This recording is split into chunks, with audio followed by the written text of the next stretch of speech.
বাংলাদেশের মানবাধিকার পরিস্থিতি নিয়ে কড়া সমালোচনা যুক্তরাষ্ট্রের। এবং সর্বশেষ জানাবো অসুস্থ খালেদা জিয়া এবং তার বিদেশে চিকিৎসা প্রসঙ্গে যা কিছু। এতক্ষণ শুনছিলেন সংবাদ শিরোনাম, এবার বিস্তারিত। বাংলাদেশের মানবাধিকার পরিস্থিতি নিয়ে কড়া সমালোচনা যুক্তরাষ্ট্রের।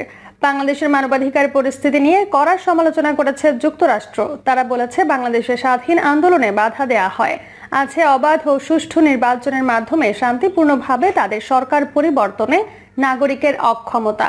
বাংলাদেশের সরকারে আছে মারাত্মক দুর্নীতি। দেশের ভেতরে এবং আন্তর্জাতিক মানবাধিকার বিষয়ক সংগঠনগুলোর ওপর সরকারের কঠোর বিধিনিষেধ অথবা হয়রানি করছে। আজ বার্ষিক ওই প্রতিবেদন প্রকাশ করা হয়। বাংলাদেশ 2023 সালে মানবাধিকার পরিস্থিতির উল্লেখযোগ্য পরিবর্তন হয়নি বলে যুক্তরাষ্ট্রের পররাষ্ট্র দপ্তরের প্রতিবেদনে বলা হয়েছে।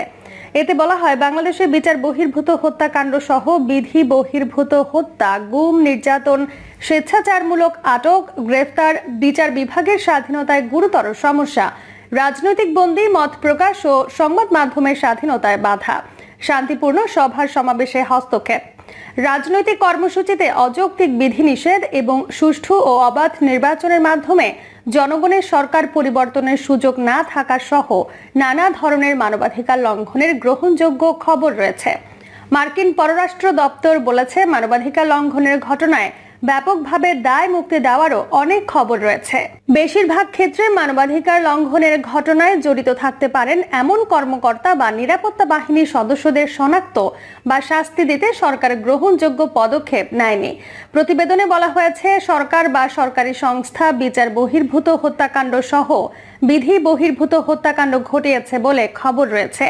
সরকার নিরাপত্তা বাহিনীর সদস্যদের হাতে মোট কতজন নিহত হয়েছে সেই সংখ্যা প্রকাশ করেনি, আবার ঘটনাগুলো তদন্তে স্বচ্ছ পদক্ষেপ নেয়নি। বিচার বহির্ভূত হত্যাকাণ্ড বিগত বছরের তুলনায় কমেছে উল্লেখ করে প্রতিবেদনে বলা হয়েছে, মানবাধিকার সংগঠন আইন ও সালিশ কেন্দ্র 2023 সালের জানুয়ারি থেকে সেপ্টেম্বর মাস পর্যন্ত 8 জনের বিচার বহির্ভূত হত্যাকাণ্ডের শিকার বা আইন শৃঙ্খলা রক্ষাকারী বাহিনীর হেফাজতে থাকাকালে মৃত্যু হওয়ার কথা বলেছে। আরেকটি মানবাধিকার সংগঠন একই সময়ে 12 জনের বিচার বহির্ভূত হত্যাকাণ্ডের শিকার হওয়ার খবর দিয়েছে। বাংলাদেশে আইন শৃঙ্খলা রক্ষাকারী বাহিনীর সদস্যদের হাতে গুম ও অপহরণের ঘটনা অব্যাহত রয়েছে বলে প্রতিবেদন উল্লেখ করা হয়। প্রতিবেদনে বলা হয়েছে, বাংলাদেশে মত প্রকাশের স্বাধীনতার উপর উল্লেখযোগ্য মাত্রায় সীমাবদ্ধতা রয়েছে। হয়রানি ও প্রতিহিংসামূলক পদক্ষেপের ভয়ে সংবাদ মাধ্যম কর্মী ও ব্লগাররা সরকারের সমালোচনার ক্ষেত্রে আত্মনিয়ন্ত্রণ করে থাকেন। অসুস্থ খালেদা জিয়া এবং তার বিদেশে চিকিৎসা প্রসঙ্গে যা কিছু। বিএনপি চেয়ারপারসন খালেদা জিয়াকে বিদেশে নেওয়া হচ্ছে এমন একটি প্রচারণা সামাজিক মাধ্যমে ছড়িয়ে পড়লেও তার দল ও পরিবারের সূত্রগুলো বলছে, তাকে চিকিৎসার জন্য বিদেশে নেয়ার অনুমতি দেওয়ার কোনো ইঙ্গিত তারা সরকারের দিক থেকে এখনো পাননি। বেগম জিয়ার জীবন রক্ষার্থে বিদেশে অ্যাডভান্সড মেডিকেল সেন্টারে চিকিৎসা গ্রহণ অত্যাবশ্যক উল্লেখ করে বিদেশে নেয়ার জন্য সরকারের অনুমতি চেয়ে আবেদন করেছেন তার ভাই। এর মধ্যে আজ শুক্রবার আবারও হাসপাতালের কেবিন থেকে সিসিইউতে নেওয়া হয়েছে তাকে। আইনমন্ত্রী আনিসুল হক অবশ্য বৃহস্পতিবার সংবাদ মাধ্যমকে বলেছেন, মিসেস জিয়াকে চিকিৎসার জন্য বিদেশে নেয়ার জন্য অনুমতি চেয়ে তার পরিবারের পক্ষ থেকে যে আবেদন করা হয়েছে সেটি যাচাই বাছাই করে স্বল্প সময়ের মধ্যে সিদ্ধান্ত জানিয়ে দেয়া হবে। পরিবারের পক্ষ থেকে মিসেস জিয়ার ভাই শামীম ইস্কান্দর সোমবার তাকে স্থায়ীভাবে মুক্তি দিয়ে বিদেশে চিকিৎসা দেওয়ার অনুমতি চেয়ে স্বরাষ্ট্র মন্ত্রণালয়ে ওই আবেদন করেছেন। ওই আবেদনটির আইনগত দিক যাচাই বাছাইয়ের জন্য স্বরাষ্ট্র মন্ত্রণালয় থেকে আইন মন্ত্রণালয়ে পাঠানো হয়েছে বলে মন্ত্রী নিশ্চিত করেছেন। যদিও এর আগে বিষয়টি নিয়ে পরস্পর বিরোধী বক্তব্য এসেছে সরকার ও বিএনপির দলীয় আইনজীবীদের পক্ষ থেকে। এক সপ্তাহ আগে আইনমন্ত্রী আনিসুল হক নিজেই বলেছিলেন যে আইনের বর্তমান অবস্থানে থেকে সরকারের আর কিছুই করার নেই। বিএনপির আইন বিষয়ক সম্পাদক কায়সার কামাল বিবিসি বাংলাকে বলছেন, বিএনপি চেয়ারপারসনকে যে আইন অনুযায়ী শর্তযুক্ত মুক্তি 6 মাস করে দিচ্ছে সরকার, সেই আইন বলেই তাকে নিঃশর্ত মুক্তি দিয়ে বিদেশে চিকিৎসার অনুমতি দেওয়ার সুযোগ আছে। কেমন আছেন খালেদা জিয়া? শামীম ইস্কান্দার সরকারের কাছে যে চিঠি দিয়েছেন সেখানে বলা হয়েছে, খালেদা জিয়ার লিভার সিরোসিস ও হৃদরোগে আক্রান্ত হয়েছে, যার আধুনিক চিকিৎসা বাংলাদেশে সম্ভব নয়। চিঠিতে বলা হয়েছে, তিনি উঠে দাঁড়াতে পারেন না, এমনকি কারোর সাহায্য ছাড়া ওয়াশরুম কিংবা শয়ন কক্ষের বাইরেও যেতে পারেন না। ওদিকে বিএনপি নেতারা বারবারই বলছেন, ঢাকার একটি বেসরকারি হাসপাতালে চিকিৎসাধীন এই সাবেক প্রধানমন্ত্রীর অবস্থা সংকটাপন্ন। গত 24শে সেপ্টেম্বর নয়াপল্টনে বিএনপি অফিসের সামনে এক সমাবেশে খালেদা জিয়ার অসুস্থতার প্রসঙ্গ বলতে গিয়ে নেতাকর্মীদের সামনে কেঁদেছেন দলটির মহাসচিব মির্জা ফখরুল ইসলাম আলমগীর। খালেদা জিয়ার মুক্তি ও উন্নত চিকিৎসার জন্য বিদেশে পাঠানোর দাবিতেই ওই সমাবেশের আয়োজন করেছিল বিএনপি। ফখরুল ইসলাম আলমগীর তখন বলেছিলেন, হাসপাতালের চিকিৎসকেরা বলেছেন আপনাদের কিছু করার থাকলে করেন। খালেদা জিয়ার শারীরিক অবস্থা ভালো নয়, অবিলম্বে বিদেশে নিয়ে উন্নত চিকিৎসা দিতে না পারলে বাঁচানো দুষ্কর হবে। এসব কারণে জনমনে কৌতূহল তৈরি হয়েছে যে খালেদা জিয়ার অবস্থা আসলে কেমন, কিংবা তার স্বাস্থ্যের কি ধরনের অবনতি হয়েছে। গত 13ই জুন হঠাৎ করে অসুস্থ হয়ে পড়লে তাকে হাসপাতালে নেয়ার পর তিনি 5 দিন চিকিৎসা নিয়ে বাসায় ফিরেছিলেন।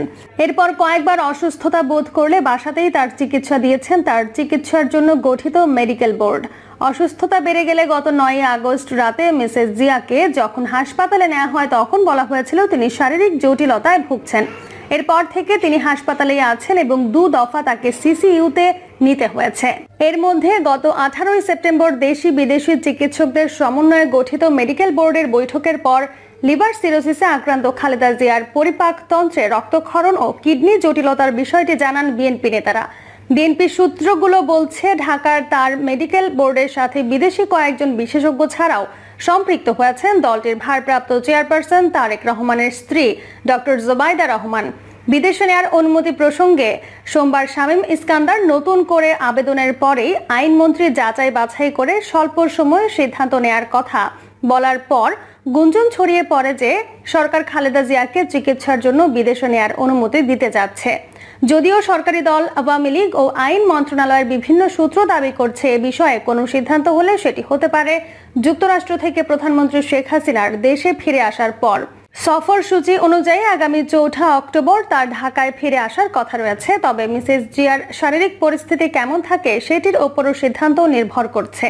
বিএনপির একটি অংশের নেতারা বলছেন যে তাদের ধারণা সরকার খালেদা জিয়াকে বিদেশে নেওয়ার জন্য অনুমতি দিতে আরও সময় নিতে পারে। তবে এই সময়ের মধ্যে তার শারীরিক অবস্থার আরও অবনতি হওয়ার সম্ভাবনা রয়েছে। তবে এর ভিন্ন মতও আছে। এক্ষেত্রে 1 সপ্তাহের মধ্যে বিষয়টি নিয়ে আইনমন্ত্রী আনিসুল হকের 2 ধরনের বক্তব্যকে তারা সামনে নিয়ে আসছেন। প্রথমে তিনি বলেছেন, বর্তমান পরিস্থিতিতে খালেদা জিয়ার বিষয়ে সরকারের কিছু করার নেই। এরপর বৃহস্পতিবার তিনি বলেছেন, বিদেশে নেয়ার অনুমতি চেয়ে পরিবারের আবেদন স্বল্প সময়ে যাচাই বাছাই করে সিদ্ধান্ত নেওয়া হবে। কায়সার কামাল বলছেন, সাবেক প্রধানমন্ত্রীর শারীরিক অবস্থা সরকারের অজানা নয়। হাসপাতালে গোয়েন্দা সংস্থার লোকজন আছে, সরকার সবকিছু জানে। আমরা আশা করি পরিবারের মানবিক আবেদনে সরকার দ্রুত সাড়া দেবে। আমরা শুধু বলতে পারি আইনগতভাবে এতে কোনো বাধা নেই। এখনকার পরিস্থিতি জটিল বলেই হয়তো আইনমন্ত্রী স্বল্প সময়ের কথাটি বলেছেন বলে অনেকে মনে করছেন। সে কারণে এবার সরকারের কাছ থেকে ইতিবাচক সিদ্ধান্ত আসবে বলে আশা করছেন দলটির অনেকে। নতুন আবেদন নিয়ে জল্পনা। বিএনপি নেতারা বলছেন, 1-11 এর সময় বর্তমান প্রধানমন্ত্রী নিজেও কারাগার থেকে বেরিয়ে চিকিৎসার জন্য বিদেশে গিয়েছিলেন। তাছাড়া আওয়ামী লীগ নেতা হাজী সেলিম ও প্রয়াত মোহাম্মদ নাসিমও কারাদণ্ড মাথায় নিয়ে বিদেশে চিকিৎসার জন্য অনুমতি পেয়েছিলেন। খালেদা জিয়ার বিদেশে চিকিৎসার অনুমতি প্রসঙ্গে এই উদাহরণগুলো তারা সামনে নিয়ে আসছেন।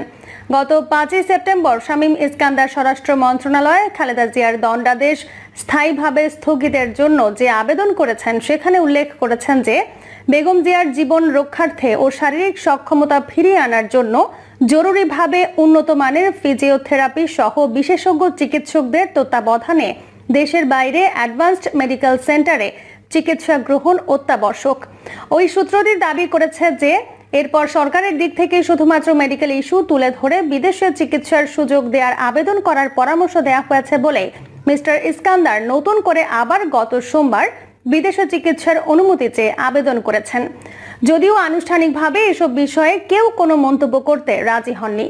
প্রসঙ্গত, খালেদা জিয়া কোভিড-19 ভাইরাসে আক্রান্ত হওয়ার পর গুরুতর অসুস্থ অবস্থায় 2021 সালের 27 এপ্রিল হাসপাতালে ভর্তি হন ও 54 দিন চিকিৎসাধীন থাকার পর ওই বছরের 19 জুন বাসায় ফেরেন। পরে ওই বছর 13 সেপ্টেম্বর আবার হাসপাতালে ভর্তি হন এবং 80 দিন চিকিৎসাধীন থাকার পর 2022 সালের 1 ফেব্রুয়ারি বাসায় ফেরেন। কিন্তু এরপর আরও অন্তত 7 বার তাকে হাসপাতালে যেতে হয়েছে। প্রিয় দর্শক, এই ছিল এখনকার সর্বশেষ সংবাদ। আপডেট সব সংবাদ পেতে চ্যানেলটি সাবস্ক্রাইব করে বেল আইকনটি ক্লিক করে রাখুন।